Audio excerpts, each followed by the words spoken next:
Pansamantala pong humina ang habagat o southwest monsoon at ito yung pagkakataon natin para maglaba at magpatuyo ng ating sinampay. Pero nandiyan pa rin ang habagat o southwest monsoon. Inaasahan sa mga susunod na mga araw by next week, inaasahan ho na ito ipalalakasin ng tropical storm o bagyo na nasa labas ng ating bansa at nakikita nalalakas po ito sa pagiging typhoon. So aalamin ho natin lahat ng mga detalye pati na rin ang forecast weather condition o mga lugar na maapektuhan ngayon ng sama ng panahon. Siyempre, bago natin simulan, huwag niyong kakalimutan na i-like, i-subscribe at i-share ang ating update para mas marami ho ang makapanood. Ako po muli si Kuya Francis, ang inyong araw-araw na kasama at huwag kayong magsasawa sa lagay ng ating panahon. Ngayon po ay araw ng Biyernes, August 21 na po, 2026. So, ngayon dito natin sisimulan. Ito pong bagyong Neneng ay naging isang ganap na po na low pressure area. Ngayong araw po ay lalabas din ito ng ating Philippine Area of Responsibility at yan yung dahilan kung bakit po ngayon humihina po ang habagat o southwest monsoon. Tulad na aking sinasabi, kapag walang bagyo o malalakas na hangin sama ng panahon sa loob at sa labas ng ating bansa na malapit dito sa habagat, hihina po ng hihina ang southwest monsoon. 3 hanggang 5 araw lamang na walang bagyong malapit dito para palakasin ng habagat, talagang hihina po ito ng hihina. Pero hindi ibig sabihin kapag humina ang habagat, tapos na ang habagat season, Hanggang September pa po ito, pero hindi naman buong month yan po ng June hanggang September mararamdaman. So ito pong ating binabantayan at minomonitor na panibagong sama ng panahon. Meron pong low pressure area na nabuo po dito po sa may bandang silangan po ng Mindanao. Ito po sa ngayon ay meron pong tinatawag na lokasyon na 1,725 kilometers east of northeastern Mindanao. LPA po ito na medium chance ang category para maging tropical depression o mahinang bagyo. Pero ang magandang balita dyan sa LPA na yan, kapag naging tropical depression po yan, hindi po yan nakikita na papasok po sa ating Philippine Area of Responsibility. Ang magiging pagkilos po nitong LPA, kung sakaling maging bagyo, stationary o halos hindi po gagalaw sa kanyang pwesto at babalik sa pagiging low pressure area o mahinang sama po ng panahon o mahinang hangin na lamang. Ang atin pong patuloy na minomonitor ay ito pong bagyo na nasa labas ng ating paromen, international name na Saudel. Ito po isang ganap na tropical storm na kategory ng bagyo. Meron pong lokasyon na 2,785 kilometers east of Eastern Visayas. Tignan nyo mabuti. Noong nakaraan, nasa may east of Mindanao yan. Talagang medyo bumibilis ang pagkilos po nito. Meron po itong lakas ng hangin na umaabot po sa 75 kilometers per hour at merong pagbugso na umaabot sa 90 kilometers per hour. Ang pagkilos po northwestward sa bilis na 25 kilometers per hour. Kaya ang bilis niyang kumilos dahil medyo mabilis yung kilos niya. So ang tanong sa atin, ito ba ay papasok sa ating Philippine Area of Responsibility? Base na rin po sa mga data na ating ginagamit and sa mga weather forecast, advanced weather system, nakikita po na meron itong tsansa na pumasok po sa ating Philippine Area of Responsibility, especially po malapit po sa may silangan po ng extreme northern Luzon. May chance rin to na hindi pumasok kung magbabago o lilis po yung kanyang direksyon. Pero ito po ang tandaan natin. Pumasok man po ito o hindi sa loob ng ating Philippine Area of Responsibility by next week, ayan po ay palalakasin niya ang habagat o southwest monsoon. Ang ibig ko sabihin, ito yung bagyo na muling magpapalakas para ma-enhance ang habagat o southwest monsoon. Kaya nga po ngayon samantalahin natin na gumaganda ang panahon dahil kapag etong bagyong Saudel ay lumapit na dito po sa silangan po ng extreme northern Luzon, yung hanging habagat mahahatak na po. Doon na magkakaroon ulit ng enhancement o yung tinatawag natin na rapid intensification. May naguguluhan, bakit daw Saudel? Ito po pangalan ng bagyong nasa labas, dapat daw po Obet yung susunod. Ito po international name po ito, ang Saudel ng bagyo sa labas at kahit hindi alphabetically yung sa labas, wala pong problema. Pero kapag yan naman ay pumasok by next week sa PAR, sa ating area, tatawagin po yung bagyong Obet. Ang magiging pang-apat na bagyo ngayong Agosto. Ito pong tropical storm Saudel na yan, ay mataas po ang tsansa na maging typhoon at super typhoon category. Meron po yan tinatawag na area of probability sa forecast and intensity nito. Nakikita na lalakas po ito. Kaya nga ito po no, ang senaryo. Ito pong tropical depression Neneng o bagyong Neneng, mahinang kategorya ng bagyo. Hindi niya masyadong nahatak ang habagat. Kaya nga po mabilis po itong humina. Kaya marami nagtataka no, bigla daw umaraw, gumanda yung panahon kahapon at maraming naglabas sinamantala. Kasi ho, etong tropical depression na kategory ng bagyo, hindi nila kayang hatakin ng sobra ang habagat o southwest monsoon. Hindi nila kayang i-spread out para ikalat yung hangin yan.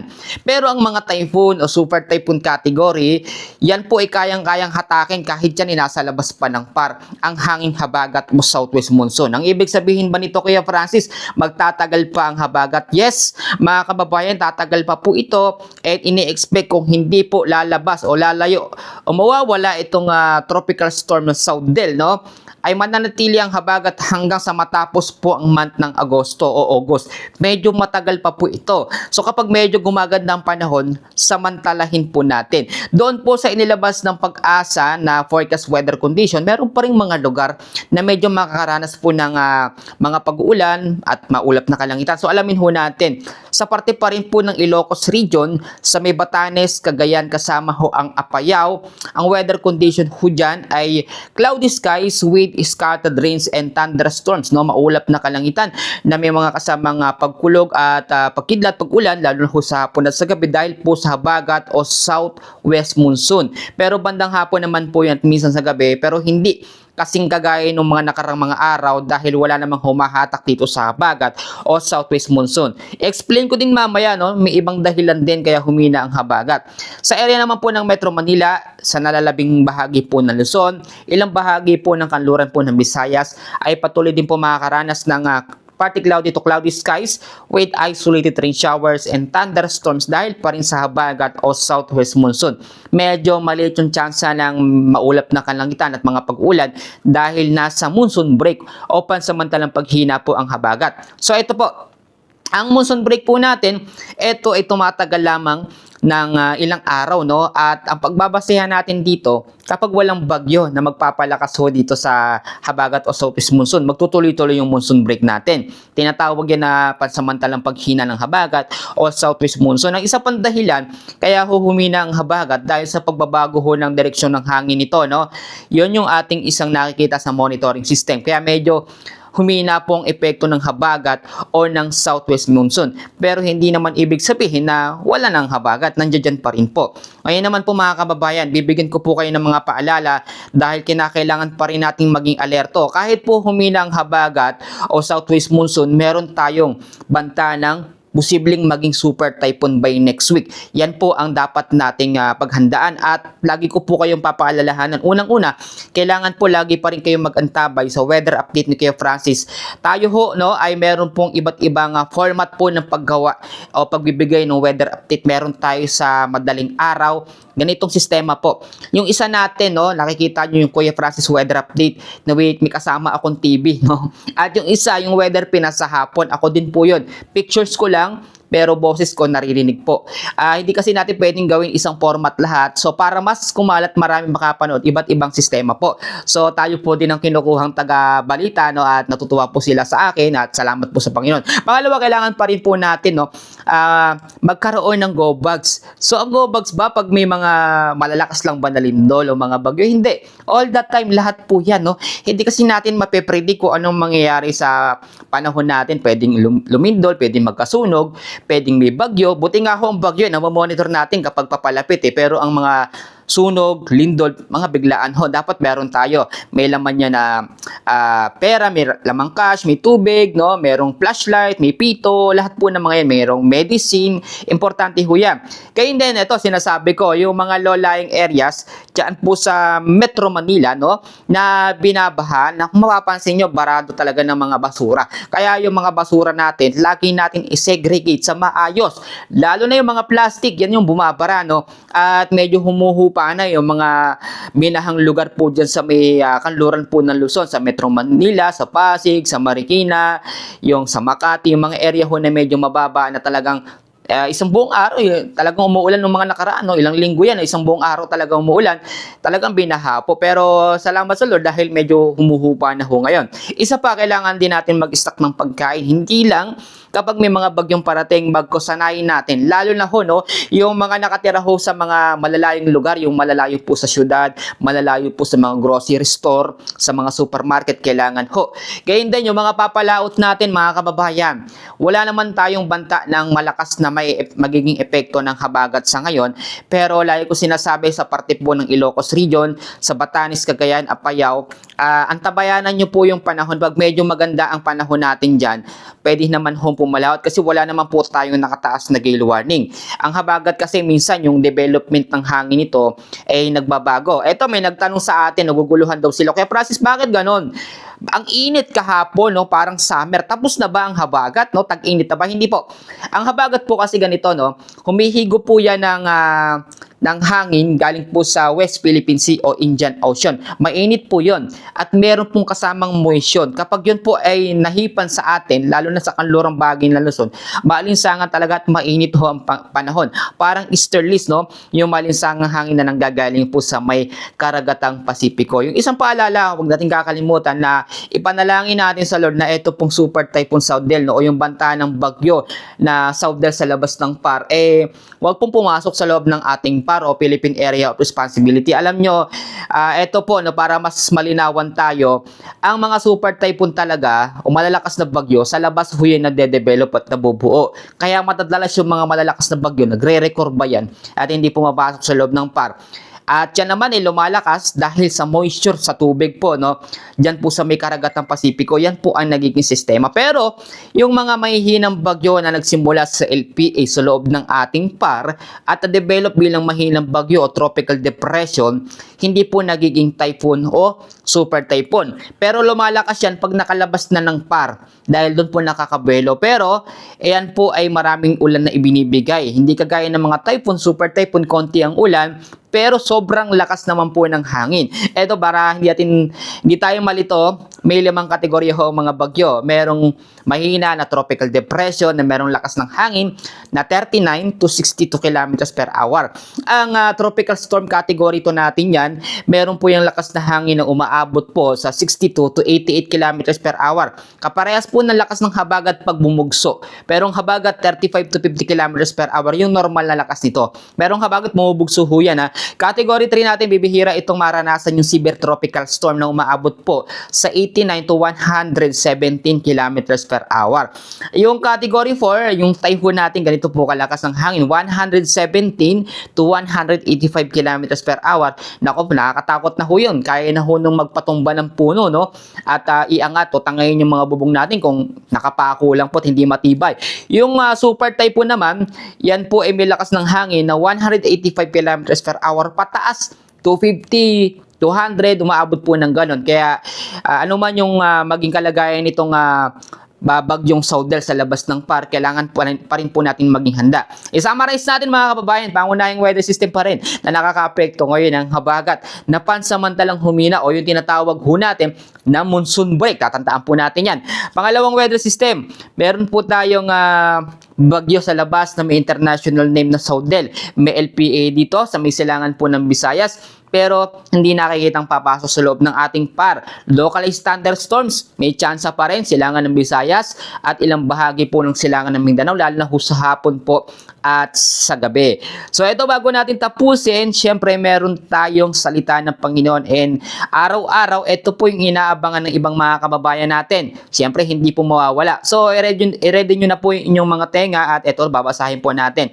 Ang ating Bible verse po para ngayong araw po ng Biyernes ay matatagpuan po sa Mateo chapter 6 verse 19. At ito po ang sinasabi, huwag kayong mag-ipon ng kayamanan para sa mundo, sa inyong sarili rito sa mundo. Dahil dito ay may mga insekto at kalawang nasisira sa inyong kayamanan at may mga magnanakaw na kukuha rito. So, ang sinasabi po ng salita ng Panginoon dito ay huwag tayong mag-impok ng kayamanan dito sa lupa. Bagkos dito, masisira lang yan. Hindi natin mapapakinabangan yan. Nabubulok yan, no? Inaamag yan. Pero yung salita ng Panginoon, no, yung gawain ng Lord, no, yung para sa Diyos, yan ay pag inipon natin yan, yung mga gawain para sa Panginoon, yan po ay nabibilang sa langit, no? Computed po yan. So, imbes na mag-ipon tayo ng kayamanan sa lupa, mag-ipon tayo ng kayamanan po sa langit. So, paano ba natin gagawin yon?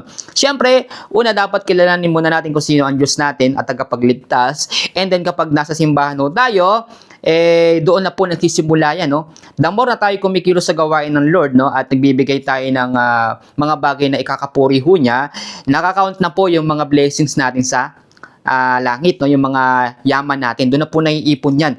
Kaya nga po, malalaman natin, no, siguro kung mahirap tayo dito sa sa mundong ito, siguro yung mga masisipag sa gawain ng Panginoon, mayaman po sa langit. So ito po mga kababayan, bago matapos, no, meron tayong shout out at ito na po, sasabihin ko na po. So mga kababayan, ito na po ang ating shout out at inilista ko po muli, pinuno ko lang po yung papel natin at yung hindi ko po mababanggit, sorry po, pasensya na po, no. Babawi na lang po ako sa next update and pa-comment pa rin po ng inyong pangalan. So ngayon, simulan na po natin. I-shout out po natin si Rudy Herrera from Floodway, Taytay Rizal. Shoutout po sa inyo. Kay Nanay Divina Coriano, sabi ho niya, number 1 fan daw ko po siya, no? At from Taguig, salamat po talaga. Naku po, hindi ko naman po magagawa ito kung hindi po dahil sa inyong suporta.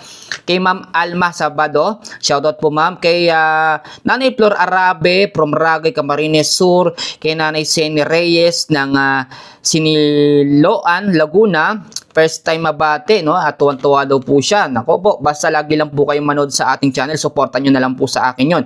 Kay Florence Menor, kay Nanay Florence Menor, kay Nanay Elizabeth Pineda from Tortogas, Balanga City, Bataan. Kay Nanay Fercy Lazaro from Pulong Buhangin o Pulang Buhangin, Santa Maria, Bulacan. Kay Ningning Mangupit from Isabela. Kay Flora Parales from Control San Roque, La Paz, Tarlac. Kay Meliton Sagon, shoutout po kay Imelda Sagon, no? Eto, shoutout po ma'am. Eto po, kay Nanay Maribik Balesteros from Tanawan City, Batangas. Kay Ma'am Mirna Gonzales, shoutout po kay Antonio Sanchez from Nueva Ecija. Kay Arnie Clerigo from Cabanatuan City. Kay Sir Christian Jesse Reyes, shoutout po, no? Kay Manuel Munoz, Manuel Jazz ng Nueva Ecija City, no? Nueva Ecija, nakalagay po, pasensya na ho, medyo mali. At ito po, kay Randy Morales, nako, salamat sir, lagi po kayo nanonood sa channel natin. I-shoutout po natin ang mga anak ninyo, si Vice Edward Morales, si Edwin Carlos, si Erwin Carlos po ba? Si Franco Morales, shoutout po sa mga anak nyo sir, maraming salamat po sa araw na suporta. At ito po, kay Sir, okay Ma'am Josefina Sige, shoutout po kay Bautista family ng Infanta Quezon. Kay Dominic Dison from shoutout na po sa atin niya. Kay Marit at Ate Glory from Bataan. Kay Rod Samoranos ng Barangay Marilag Project 4, Quezon City. Kay Maripe, sa mga anak niya, no? Kay Rapay, BI family from Sambales. Kay Ronel Empinado. Kay Nanay Irene Calma, shoutout kay Narciso Calma ng Concepcion Tarlac. Kay Angelita Mico from City of Iligan, Isabela. Kay Nanay Emily Pangilinan from Nueva Ecija. At kay Emma Comia from Dolores, Quezon.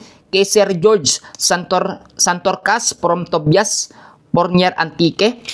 Kay Obdelia Amandi from Imus, Cavite. Kay Nanay Elvira Dens de San Jose from Aurora. Kay Rica May Sampaguita from Malolos, Bulacan. Kay Linda Merinda, shoutout po sa family niya sa Marsan from Taguig. At kay Letty Hoffman from Angeles, Pampanga. So medyo mahaba and hopefully po nabanggit ko yung pangalan ninyo. Yung mga hindi ko nabanggit, huwag hong magtatampo, ha? Nandito lang ako. Basta mag-comment lang kayo. Binabasa ko ho lahat ng mga nagko-comment sa akin. Hinaheart ko po yan. Wala pong nasasayang sa comment po ninyo. Maraming salamat po sa inyong patuloy na pagsuporta sa ating channel. Ako po muli si Kuya Francis. God bless po sa ating lahat.